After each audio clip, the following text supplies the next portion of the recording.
everyone. Today we'll be doing a 20-minute power yoga class. So we're going to build a lot of heat and prana energy into our body and starting to get ready for the warmer seasons. Let's begin. Finding Tadasana, mountain pose, with the feet hip-width apart. Roll the shoulders back, down away from the ears, opening the chest. Really grounding the soles of the feet down into the earth and reaching the crown of the head up towards the sky. Taking 3 more deep breaths here. Arriving on your mat. Beginning to find your Ujjayi breath.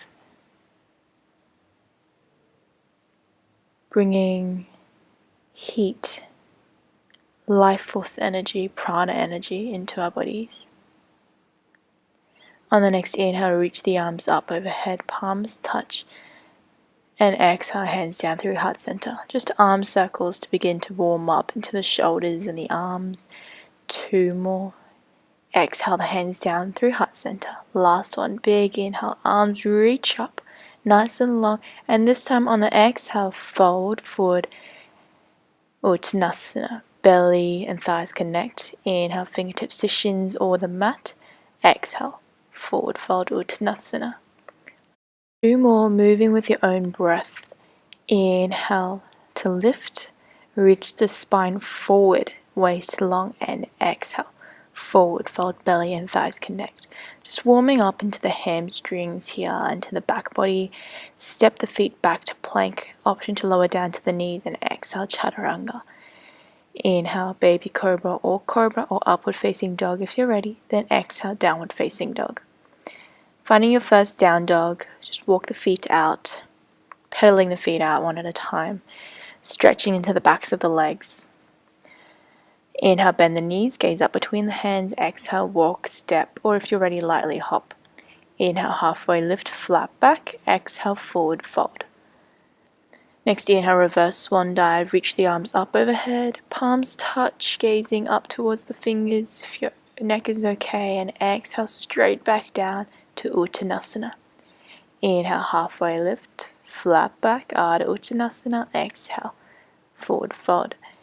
This time, option to just step straight back or maybe even coming into crow pose. Bakasana. Having a little play here and maybe jumping back lightly. Or option to just step the feet back to plank. Going through your half vinyasa here, then meeting back in downward facing dog. Bend the knees, gaze up between the hands. Exhale, walk, step, or if you're ready, lightly hop the feet forward. Halfway lift, then exhale, forward fold. Inhale, reverse swan dive, palms touch, gaze forward or up. Opening the chest, lifting it up towards the sky, then exhale, hands back down through heart center. Take 3 long deep breaths here. Then when you're ready on the next inhale, lifting that right knee up towards the chest. Use the hands to hug the knee in, maybe even opening that knee out towards the side to open through that hip flexor into the hip joint. Then on the next exhale, sending the back foot towards the back of the room, toes pointing down towards the mat to keep the hips square. And the back heel and the crown of the head are reaching out in opposite directions, pulling in one straight line. Bend through that front knee and lightly step the back foot back onto the mat. Coming into a crescent lunge.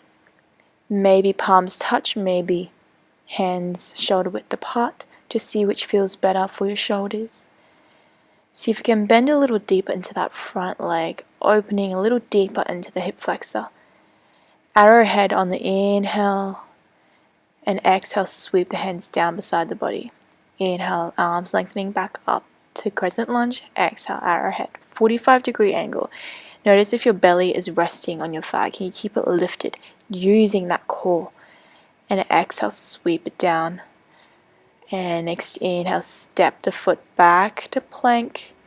And exhale, go through a vinyasa, chaturanga, upward facing dog or cobra, and exhale, downward facing dog. So moving quite fast here, it's a power yoga class, but remember, it's always just moving with your own breath. So if this rhythm is too fast for you, just take it at your own pace. Inhale, step the feet back forward, and exhale, forward fold. Next, inhale, reverse swan dive, arms up, palms touch. Exhale, Samasthiti. Preparing for the other side. Taking a few deep breaths here if you need to catch your breath. When you're ready, slowly start to lift the left knee up towards the chest, opening into that hip flexor, hip joint. Finding your balance.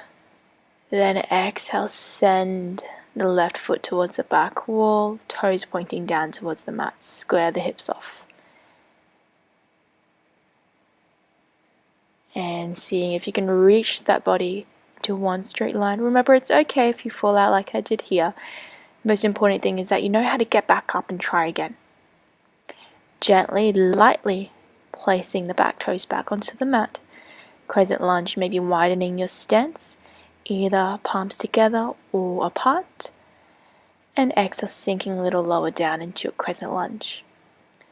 Opening into that left hip flexor, strengthening through the right quad. Inhale, arms reach up, then exhale, arrowhead. Inhale, back to Crescent Lunge. Exhale, arrowhead.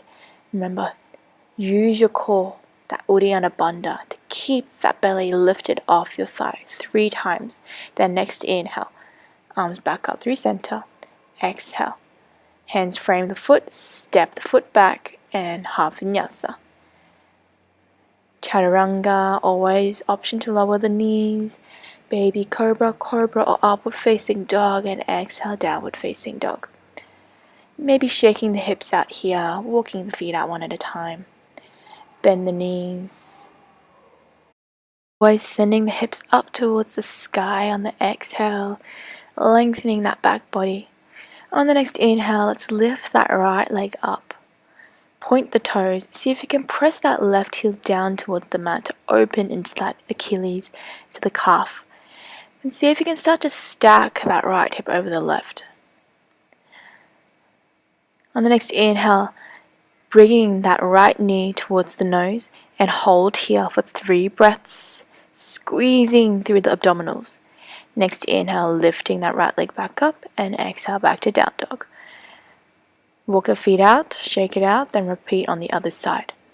Next inhale, left leg up this time, pressing that right heel down towards the mat, maybe starting to stack the hips, opening through the hips, little twisting motion with the body.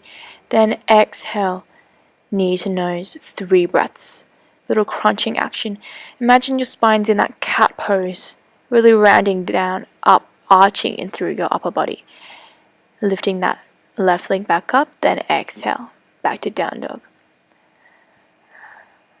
Lower the knees down and let's just rest in child's pose for a moment. Again, catching your breath. If you feel any tension in your wrists, remember you can interlace the fingers, roll the wrists out, maybe wriggling the fingers. Catch your breath. Sink the sit bones down towards the heels.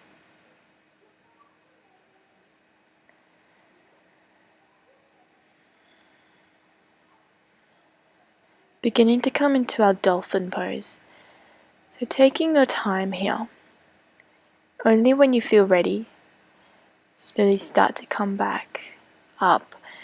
So setting up in our dolphin, we want to make sure that the elbows are stacked directly underneath our shoulders. Remember, the shape is similar to our down dog. So walking the feet in, sticking the hips up towards the sky. Bend the knees if you need, especially if you feel a tight pulling in your hamstrings. Just slightly micro bend the knees to relieve the hamstrings. Really grinding the forearms down and push the mat away. Then inhale, lift that right leg up. Holding here, 5 breaths, full breaths. Then lower down. Left leg, switching legs. Again, bend the knees if you need. So you can keep reaching that left foot up towards the sky, nice and long. Keep breathing and lower the knees down. Drop the knees both down onto the mat. Maybe resting here, otherwise starting to creep the fingers forward, and we're coming into our puppy pose or melting heart pose. So spreading the sit bones, melting the chest down towards the mat, and either chin or forehead down on the mat. Opening back through the shoulders and the chest.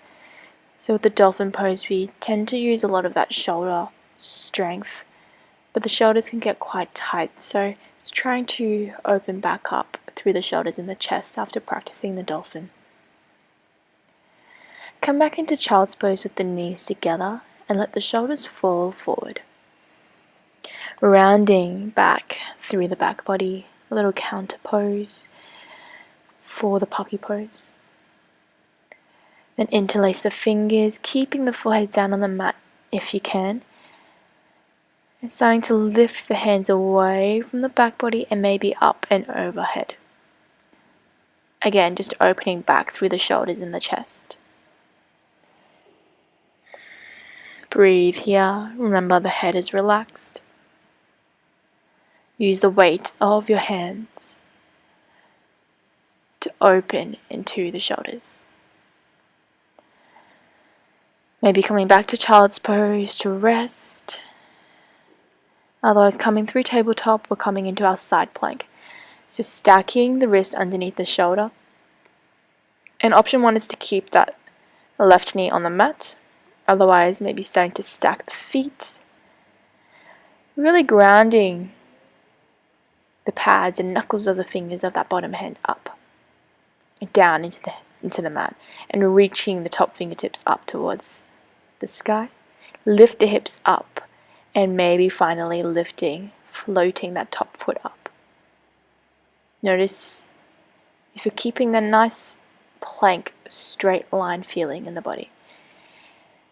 And see if you can just switch to the other side. Otherwise, if you need, remember you can come back through tabletop. So just rolling over to the other side, maybe feet stacked, reaching the top fingertips up towards the sky. Lift the hips up and maybe floating that top foot up. Lots of different steps along the way, lots of different options. Come back through plank, maybe lowering down to the knees, and half push-up chaturanga.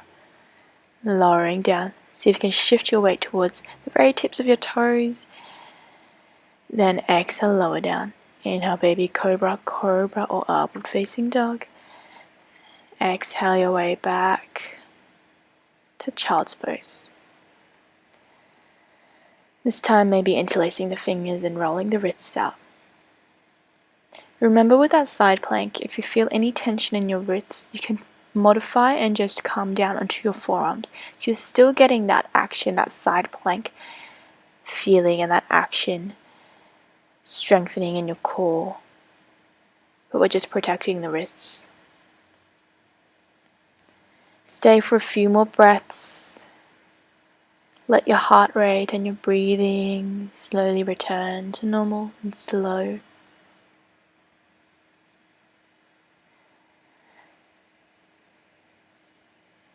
Then eventually coming back to down dog. And this time on our way forward, we're going to practice our jump throughs. So just slightly bending the knees and just imagining that the knees are like springs. So when we bend the knees, see if you can do a nice deep bend. Gaze forward between the hands. And we want to avoid having so much momentum that we're just shooting our feet forward. Okay, so the aim here isn't just to get our feet forward, but imagine that you're lifting your hips up towards the sky. Hips up, then lightly the feet can jump forward. So hips up and feet just land forward. Last time, one more try. Lift the hips up and lightly hopping the feet forward towards the top of the mat. Inhale, halfway lift. Exhale, forward fold. Remember, you can practice the jump threes a few more times. Just pause the video. Otherwise, inhale, reach the arms up and exhale, Samasthiti. Again, just taking a few deep breaths here. We're back in our Tadasana, mountain pose. Let's come down into our Yogi Squat. So feet maybe mat width or wider or narrower, maybe hip width, toes pointing out, and squatting down, sinking the sit bones down towards the heels. Notice if you're rounding down through the spine, can we keep that lengthening in the waist and the spine, opening in the chest? Start to bring the right fingertips down onto the mat, using that bicep and the triceps to really push into our knee. Lift that left arm up towards the sky and maybe just staying here or maybe finding a bind. So wrapping the elbow and the arm around that right knee and interlacing the fingers. Keep drawing that left shoulder back, then exhale, just releasing, preparing for the other side. Inhale, remember using that left tricep, pushing into that knee to open the hips a little further. Option to come into your bind on the other side. Maybe gazing up if the neck is okay, or just keep your gaze down towards the mat. Slowly release. Now from here we're coming into our Quarry pose, Bakasana. So maybe just taking a few rocks side to side here to open to the hips a little further. Then starting to set up for your crow. Fingers spread, hands shoulder width. Lift the hips up first, maybe stepping the feet a little further back to give yourself some room. Bend the elbows, almost like you're hugging the elbows in, creating that little shelf with your biceps, leaning the knees in towards your biceps, getting the knees as high up towards your armpit as you can, and that will help stop the knees from sliding down your elbow. Maybe lifting the feet off one at a time, just practicing here, practicing that coordination. Maybe eventually both feet can lift off, and once both feet can lift off, see if you can hold it for as long as you can. Then maybe practicing that jump through. So bend the elbows and shoot the feet back towards plank. Go through your half vinyasa and come back to child's pose. Again, rolling the wrists out. So I went through that quite quickly, but remember you can always go back to that crow. Just pause the video, practice the crow. So the crow doesn't come easily. It might take you a few goes to really be able to hold it. Notice if you can keep breathing while you're holding the crow. Then maybe one day you can start to practice the jump backs. Just a few more breaths in child's pose. Then when you're ready, start to sit back up to a kneeling position, and we're going to do our final meditation here today. So either hands on the thighs and just staying here, taking a couple of breaths. Otherwise, maybe resting the left hand over your heart, right hand on your belly. And we're using the hands to feel the breath. So the inhale, using the right hand to feel the belly expand, left hand to feel the chest expand. Then exhale, the chest falls, belly falls. 3 more breaths.